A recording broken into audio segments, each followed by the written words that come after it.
ശബരിമലയിലെ ദ്വാരപാലക വിഗ്രഹങ്ങൾ സ്വർണം പൂശിയതുമായി ബന്ധപ്പെട്ട പുറത്തുവരുന്ന വിവരങ്ങൾ കേവലം ഒരു സാമ്പത്തിക ക്രമക്കേട് എന്നതിലുപരിയായി കൃത്യമായിട്ടുള്ള ആസൂത്രണത്തോടു കൂടി നടന്ന വലിയൊരു ഗൂഢാലോചനയ്ക്കിലേക്കാണ് ഇപ്പോൾ കാര്യങ്ങൾ വിരൽ ചൂണ്ടുന്നത്.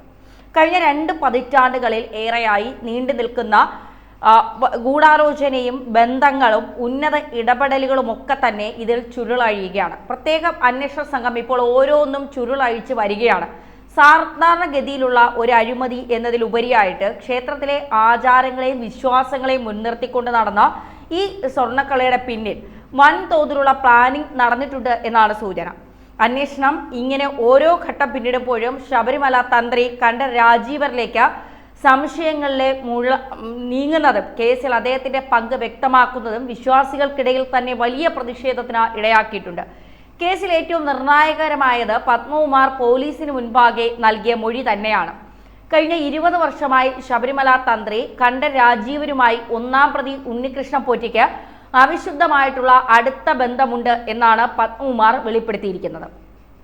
വിഗ്രഹങ്ങളിൽ സ്വർണം പൂശുന്ന പ്രക്രിയയുടെ ഓരോ സൂക്ഷ്മഘട്ടത്തിലും തന്ത്രിക്ക് കൃത്യമായ അറിവുണ്ടായിരുന്നുവെന്നും അദ്ദേഹത്തിന്റെ നിർദ്ദേശപ്രകാരമാണ് പല കാര്യങ്ങളും മുന്നോട്ട് നീങ്ങിയതെന്നുമാണ് പുറത്തുവരുന്ന വിവരങ്ങൾ. ഈ മൊഴിയുടെ ഗൗരവം കണക്കിലെടുത്താണ് തന്ത്രിയെ കേസിൽ 3-ാം പ്രതിയായി ചേർക്കാനും നിയമ നടപടികൾ കർശനമാക്കാനും പോലീസ് തീരുമാനിച്ചത്. തന്ത്രിയും പോറ്റിയും തമ്മിലുള്ള ഈ ദീർഘകാല ബന്ധം അത് കേസിന്റെ ഗതിയെ പൂർണ്ണമായി മാറ്റുന്ന ഒന്നായി മാറിയിരിക്കുകയാണ്. പ്രത്യേക അന്വേഷണ സംഘത്തിന്റെ കണ്ടെത്തൽ പ്രകാരം ഉണ്ണികൃഷ്ണൻ പോറ്റിയും തന്ത്രിയും തമ്മിലുള്ള ബന്ധം അത് 2004-ൽ ബംഗളൂരിൽ നിന്നാണ് ആരംഭിക്കുന്നത്. 2007-ൽ കീഴ്ശാന്തിയുടെ പരികർമ്മി എന്ന നിലയിലാണ് പോറ്റിയെ തന്ത്രി ശബരിമലയിൽ എത്തിക്കുന്നത്. എന്നാൽ പടിപ്പടിയായി പോറ്റിയുടെ സ്വാധീനം വർദ്ധിക്കുകയും 2018ഓടെ ക്ഷേത്രത്തിലെ തന്നെ പ്രധാന സ്പോൺസർ എന്ന ഒരു നിലയിലേക്ക് ഇയാൾ മാറുകയും ചെയ്തു. സാധാരണക്കാരനായ ഒരു പരികർമ്മിയിൽ നിന്ന് കോടികളുടെ സ്പോൺസർഷിപ്പ് എത്തിക്കുന്ന നിലയിലേക്ക് ഉണ്ണികൃഷ്ണൻ പോറ്റി വളർന്നതിന് പിന്നിൽ തന്ത്രിയുടെ ശക്തമായിട്ടുള്ള പിന്തുണയും ഇടപെടലുകളും ഉണ്ടായിരുന്നതായിട്ടാണ് SIT ഇവിടെ സംശയിക്കുന്നത്. കേരളത്തിന് പുറത്തു നിന്നുള്ള വൻകിട വ്യവസായികളെയും ഭക്തരെയും ഒക്കെ തന്നെ സ്പോൺസർഷിപ്പിനായിട്ട് കണ്ടെത്തുന്നതിൽ തന്ത്രിയുമായുള്ള ബന്ധം പോറ്റി സമർത്ഥമായി തന്നെ ഉപയോഗിച്ചതായി അന്വേഷണ സംഘം കണ്ടെത്തിയിട്ടുണ്ട്. ബെല്ലാരിയിലെ സ്വർണ്ണ വ്യാപാരിയായ ഗോവർദ്ധന്റെ മൊഴിയും തന്ത്രിയെ കൂടുതൽ പ്രതിരോധത്തിൽ ആക്കിയിരിക്കുകയാണ്. തന്ത്രിയുടെ മുറിയിൽ വെച്ച ഉണ്ണികൃഷ്ണൻ പോറ്റിയെ കണ്ടതായിട്ടും ഇരുവരും തമ്മിൽ വളരെ അടുത്ത ബന്ധം ഉള്ളതാണെന്നും അദ്ദേഹം സാക്ഷ്യപ്പെടുത്തി. ഇതിന് പുറമെ ദേവസ്വം ബോർഡിലെ ജീവനക്കാരും ഇവരുടെ ബന്ധത്തെക്കുറിച്ച് സമാനമായ മൊഴികളാണ് നൽകിയിരിക്കുന്നത്. ശനിയാഴ്ച തന്ത്രിയുടെ അറസ്റ്റ് രേഖപ്പെടുത്തിയതോടെ കേസിൽ വലിയൊരു വഴിത്തിരിവാണ് ഉണ്ടായിരിക്കുന്നത്. ക്ഷേത്രത്തിലെ സ്വർണ്ണപ്പാളികൾ പുറത്തേക്ക് കൊണ്ടുപോകുന്നതിന് ഒത്താശ ചെയ്തതു മുതൽ ആചാര ലംഘനങ്ങൾക്കും സ്വർണ്ണ കച്ചവടത്തിന് മൗന അനുവാദം നൽകിയതുവരെയുള്ള ഗൗരവമായിട്ടുള്ള കുറ്റങ്ങളാണ് തന്ത്രിക്കെതിരെ ഇവിടെ ചുമത്തിയിരിക്കുന്നത്. ഇതിലൂടെ തന്ത്രി ഗൂഢാലോചനയുടെ ഭാഗമായി മാറി എന്നാണ് റിമാൻഡ് റിപ്പോർട്ട് വ്യക്തമാക്കുന്നത്. തന്ത്രിക്കെതിരെ ക്രിമിനൽ ഗൂഢാലോചന, വിശ്വാസവഞ്ചന, വ്യാജരേഖ ചമയ്ക്കൽ, പൊതു സ്വത്ത് ദുരുപയോഗം ചെയ്യൽ തുടങ്ങിയ ജാമ്യമില്ലാ വകുപ്പുകളാണ് നിലവിൽ ചുമത്തിയിട്ടുള്ളത്. വിജിലൻസും ക്രൈംബ്രാഞ്ചും സംയുക്തമായിട്ട് നടത്തുന്ന ഈ അന്വേഷണത്തിൽ വിഗ്രഹത്തിലെ സ്വർണത്തിന്റെ ഗുണനിലവാരം പരിശോധനാ ഫലം അത് നിർണായകമായിരിക്കുകയാണ്. പരിശോധനയിൽ സ്വർണത്തിന്റെ അളവിലും തൂക്കത്തിലും വലിയ ക്രമക്കേടുകൾ നടന്നതായിട്ട് സ്ഥിരീകരിക്കപ്പെട്ടു കഴിഞ്ഞു.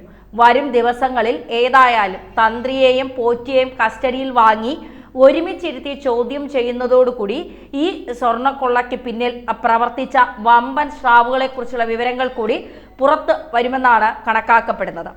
സ്വർണ്ണക്കടത്തുമായി ബന്ധപ്പെട്ട മാഫിയ സംഘങ്ങൾക്ക് ശബരിമലയുമായി ബന്ധമുണ്ടോ എന്ന കാര്യവും ഗൗരവമായി തന്നെ പരിശോധിക്കപ്പെടുന്നുണ്ട്. ഈ അഴിമതി കേവലം ഒരു വ്യക്തിപരമായിട്ടുള്ള തട്ടിപ്പല്ല, മറിച്ച് ദേവസ്വം ബോർഡിലെ രാഷ്ട്രീയ നിയമനങ്ങളും കൃത്യമായ മേൽനോട്ടമില്ലായ്മയും ഒക്കെ തന്നെ വരുത്തിവെച്ച വിനയാണ് ഇതെന്ന ആക്ഷേപം ഇപ്പോൾ ശക്തമായി കഴിഞ്ഞു. ഭരണകക്ഷിയായിട്ടുള്ള CPMലെയും സർക്കാരിലെയും ചില പ്രമുഖർക്ക് ഈ ഇടപാടുകളിൽ പങ്കുണ്ടെന്ന ആരോപണം ഉയർന്നു കഴിഞ്ഞു. കേരളത്തിൽ നിലവിൽ ചർച്ചാ വിഷയമായിരിക്കുന്ന സ്വർണ്ണക്കടത്ത് കേസുകളുടെ തുടർച്ചയാണോ ശബരിമലയിലെ ഈ സംഭവ വികാസങ്ങളും എന്ന സംശയവും വ്യാപകമാണ്.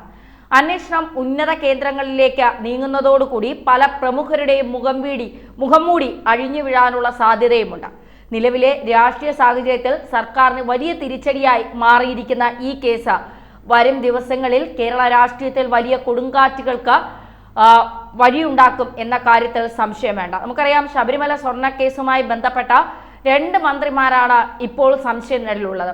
ആ 2 മന്ത്രിമാരിൽ ഒരാളുടെ പങ്ക് എന്താണ് എന്നുള്ളത് പോറ്റി, അതായത് പോറ്റിയും ഇപ്പോൾ പിടിയിലായ തന്ത്രിയും കൃത്യമായി SITക്ക് വിവരങ്ങൾ നൽകിയിട്ടുണ്ട് എന്നുള്ളതാണ് പുറത്തു വരുന്ന വിവരങ്ങൾ. അതായത് ഈ മന്ത്രിയുടെ റോൾ എന്താണ്, മന്ത്രി ഉണ്ണികൃഷ്ണൻ പോറ്റിയെ കണ്ടത് എന്തിനാണ്, ഈ മന്ത്രിയും പോറ്റിയും തന്ത്രിയുമായി നടത്തിയ ബിസിനസ്സുകൾ എന്തൊക്കെയാണ്, ശബരിമലയിലെ സ്വർണം ഉരുക്കി വിറ്റ് എങ്ങോട്ടേക്കാണ് കൊണ്ടുപോയത്, അത് അങ്ങനെ തുടങ്ങിയ കാര്യങ്ങളൊക്കെ കൃത്യമായി ഈ തന്ത്രി SITയോട് പറഞ്ഞു എന്നുള്ള വിവരങ്ങളാണ് പുറത്തു വരുന്നത്. മാത്രമല്ല, ഈ ജയറാമിന്റെ വീട്ടിൽ കൊണ്ടുപോയത് തന്ത്രി അറിഞ്ഞുകൊണ്ടാണ് എന്നുള്ള വിവരങ്ങൾ പുറത്തു വരുന്നുണ്ട്.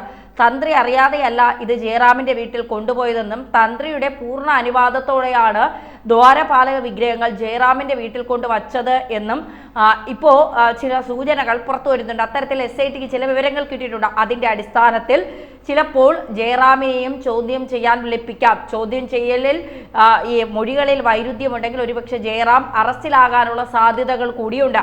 എന്തായാലും കഴിഞ്ഞ ദിവസമൊക്കെ തന്ത്രിക്ക് രക്തസമ്മർദ്ദമൊക്കെ കൂടി തന്ത്രി ഭയന്നുപോയി എന്നുള്ളതാണ്. അതായത് ഒരുപാട് പേരുടെ കാര്യങ്ങൾ പുറത്തു പറയേണ്ടി വരും. അയ്യപ്പ വിഗ്രഹം വരെ കടത്തിയോ എന്നുള്ള കാര്യം പുറത്തു പറയേണ്ടി വരും. കാരണം ഇത് ഹൈക്കോടതി തള്ളുകയാണ്. ഹൈക്കോടതി ഇങ്ങനെ ഓരോ റിപ്പോർട്ട് സമർപ്പിക്കുമ്പോഴും SITയോട് പറയുകയാണ് അവരെ എന്താ അറസ്റ്റ് ചെയ്യാത്ത, ഇവരെ എന്താ അറസ്റ്റ് ചെയ്യാത്ത എന്ന് പറയുമ്പോൾ ഇടക്കാല റിപ്പോർട്ട് സമർപ്പിച്ച് പിറ്റേ ദിവസം ആരെങ്കിലും അറസ്റ്റ് ചെയ്യും. അത് കഴിഞ്ഞ് വീണ്ടും കോടതിയുടെ അടുത്തേക്ക് ചെല്ലുമ്പോൾ കോടതി കുറച്ച് പേരുടെ പേരുകൾ കൂടി ചോദിക്കും. ഇവരെ എന്താ അറസ്റ്റ് ചെയ്യാത്ത, കൃത്യമായ വിവരങ്ങൾ കിട്ടിയിട്ട് എന്തുകൊണ്ട് അറസ്റ്റ് ചെയ്യുന്നില്ല എന്ന് ചോദിക്കും.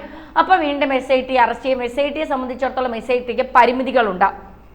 പ്രത്യേകിച്ച് ഈ ഭരണപക്ഷത്തിരിക്കുന്ന പല ആളുകളും ഇതിലെ മുഖ്യ കണ്ണികളാണ് എന്നുള്ള ആരോപണങ്ങൾ നിലനിൽക്കുമ്പോൾ അവരെയൊക്കെ പിടിച്ചു കഴിഞ്ഞാൽ ഉണ്ടാവുന്ന ഭവിഷ്യത്തുകൾ എന്താണ് എന്നുള്ളത് SITക്ക് നന്നായിട്ട് അറിയാം. പ്രത്യേകിച്ച് 3ാം പിണറായി സർക്കാർ വന്നാൽ ഇപ്പോൾ ഏതെങ്കിലും തരത്തിൽ അവരോട് എതിർക്കുകയോ അല്ലെങ്കിൽ അവരിലുള്ള ഒരാളെ പിടിക്കുകയോ ചെയ്താൽ അത് ഉണ്ടാക്കാൻ പോകുന്ന ഭവിഷ്യത്തുകൾ എന്താണ് എന്ന് SITയിലെ പല ഉദ്യോഗസ്ഥർക്കും നന്നായിട്ട് അറിയാം. അതുകൊണ്ടാണ് അവർ പല മുൻ മന്ത്രിമാരെയും ഇപ്പോഴത്തെ മന്ത്രിമാരെയും ഒക്കെ അവർ പലതും അങ്ങ് വിട്ട് പോകുന്നത്. ഹൈക്കോടതി ചോദ്യം ചോദിക്കുമ്പോൾ അവർക്ക് ഉത്തരം പറഞ്ഞേ മതിയാകൂ. അങ്ങനെ ആകുമ്പോൾ അവർ കൃത്യമായ ചില ന്യായീകരണങ്ങൾ അവിടെ നിരത്താം. നേരത്തെ കടകംപള്ളി സുരേന്ദ്രനെ ചോദ്യം ചെയ്യാൻ വിളിപ്പിച്ചിട്ട് 4 ദിവസം കഴിഞ്ഞപ്പോഴാണ് മാധ്യമങ്ങൾ അറിയുന്നത് തന്നെ. നേരത്തെ ആരെങ്കിലും ചോദ്യം ചെയ്യാൻ വിളിപ്പിക്കുക, അറസ്റ്റ് ചെയ്യുകയോ ചെയ്താൽ മാധ്യമങ്ങളെ വിളിച്ച് പറഞ്ഞ് അവരെ വൈദ്യപരിശോധനയ്ക്ക് കൊണ്ടുപോകുന്നതും അവരെ മറ്റ് സ്ഥലങ്ങളിലൊക്കെ കൊണ്ടുപോകുന്നതിൻ്റെ ഒക്കെ ദൃശ്യങ്ങൾ മാധ്യമങ്ങൾക്ക് കിട്ടും. പക്ഷേ കടകംപള്ളിയെ വിളിപ്പിച്ചതുപോലെ രഹസ്യമായാണ്, ആരും അറിയാതെയാണ് വിളിപ്പിച്ചത്. അങ്ങനെ ഈ ചില ആളുകളെ വിളിപ്പിക്കുമ്പോൾ ഒരു രഹസ്യ സ്വഭാവം SIT സൂക്ഷിക്കുന്നുണ്ട് എന്നുള്ളതാണ് യാഥാർത്ഥ്യം. എന്തായാലും വരും ദിവസങ്ങളിൽ ശബരിമലയിലെ കാര്യം അത് ഈ SITയുടെ പിടിയിലും അപ്പുറം പോകും എന്നുള്ള കാര്യത്തിൽ സംശയം വേണ്ട. കാരണം ഹൈക്കോടതിയാണ് പിന്നിലുള്ളത്. ഹൈക്കോടതി തീരുമാനം എടുത്താൽ ഒരുത്തനും രക്ഷപ്പെടില്ല എന്നുള്ളതാണ് യാഥാർത്ഥ്യം.